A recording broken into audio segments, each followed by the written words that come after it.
Bonjour Simon, Bonjour. merci d'avoir accepté notre invitation. Alors vous avez su charmer le public et le jury mardi soir avec un numéro époustouflant. À quoi pensez-vous à ce moment-là? Au moment du Au numéro, moment du numéro, oui. à ne pas tomber surtout, parce que c'est quand même un numéro qui est assez difficile par rapport au machinois fixe. Voilà, mais j'étais ravi d'être là et c'était un vrai rêve. Alors ce numéro, vous l'avez pensé, réfléchi combien de temps avant justement la finale? 2 semaines, puisque j'ai dû le faire entre la demi-finale et la finale. J'ai eu 2 semaines. Ouais. On vous a vu redescendre de ce mât chinois avec un grand sourire. Est-ce que vous avez senti, vous étiez peut-être déjà le vainqueur?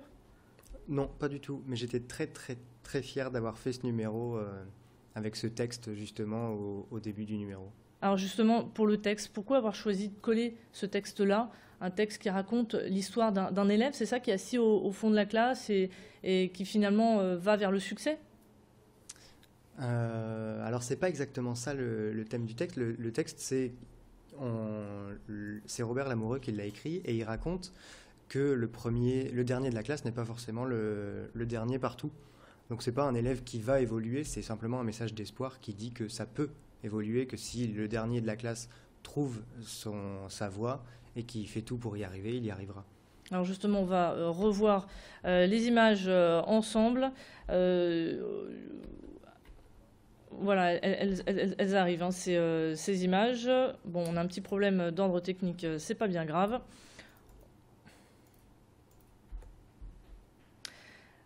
On les retrouvera un peu plus tard, ces images, Simon. Alors, on va revenir sur la discipline qui s'appelle le mât chinois. Est-ce que vous pouvez nous décrire un petit peu ce qu'est cette discipline?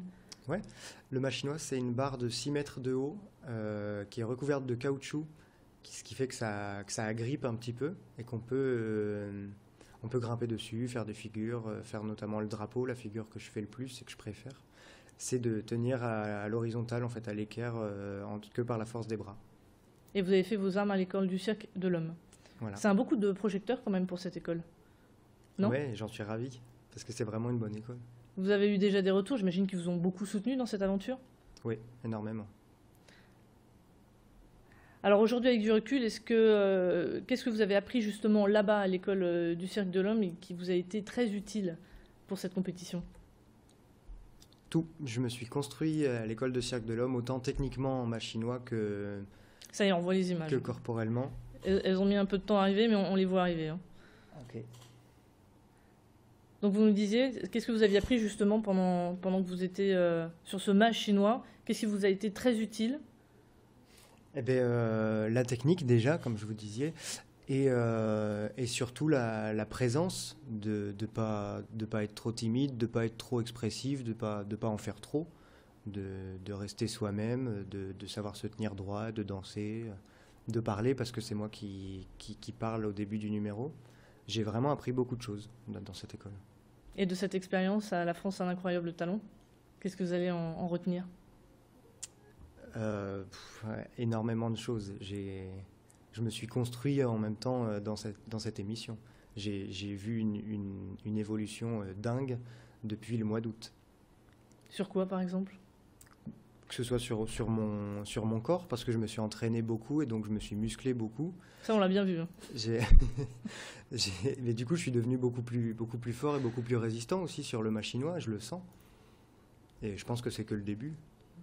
C'est que le début. Et vos projets maintenant, c'est continuer dans cette discipline? Ouais. Faire d'autres figures? Faire d'autres figures, les affiner. J'aimerais bien prendre beaucoup de cours de danse là pour pouvoir lier un peu les deux choses, le mât et la danse. Et voilà. Donc vous avez quand même remporté une belle cagnotte, hein, 100 000 euros, c'est pas rien. Qu'est-ce que vous comptez faire avec tout cet argent? J'ai pas encore réalisé que j'avais ça, donc je Vous sais êtes pas. encore sur votre petit Ouais, nuage, on ouais, a ouais, l'impression, hein. carrément. Et non, je sais pas du tout ce que je vais faire avec cet argent. Quelle est pour vous la suite? Est-ce que vous allez conserver des contacts avec le jury? Ouais, j'espère. Ouais. On vous a proposé déjà, je crois, de faire partie de certains événements. Ouais. Lesquels, on peut savoir? Eh bien, Sophie m'a demandé si je voulais venir chez Pinder, qui est quand même un énorme cirque, où j'irai avec grand plaisir. André m'a demandé de venir au Crazy Horse. Alors je ne sais pas si c'est sérieux ou si c'était pour venir voir et puis peut-être éventuellement faire un spectacle ou deux, ou si c'est pour vraiment un contrat. Il faudra que j'en discute avec elle. Je fais la première partie de Dave à l'Olympia. Et C'est déjà un joli programme tout ça. c'est déjà un joli programme, ouais. Et pour les nordistes qui veulent vous voir, qui veulent vous rencontrer, comment fait-on? Eh ben pour les nordistes, je suis désolé, j'ai pas de représentation dans le Nord pour l'instant, mais je les remercie énormément, je sais qu'ils ont voté beaucoup. Ils ont été d'un fort soutien pour vous. Voilà, et dès que j'ai des représentations dans le Nord, je le mettrai sur mon Facebook ou sur ma page fan, de toute façon. Et vous reviendrez sur Grogny TV. En tout cas, sachez que votre numéro a donné envie à beaucoup de personnes de se mettre au machinois.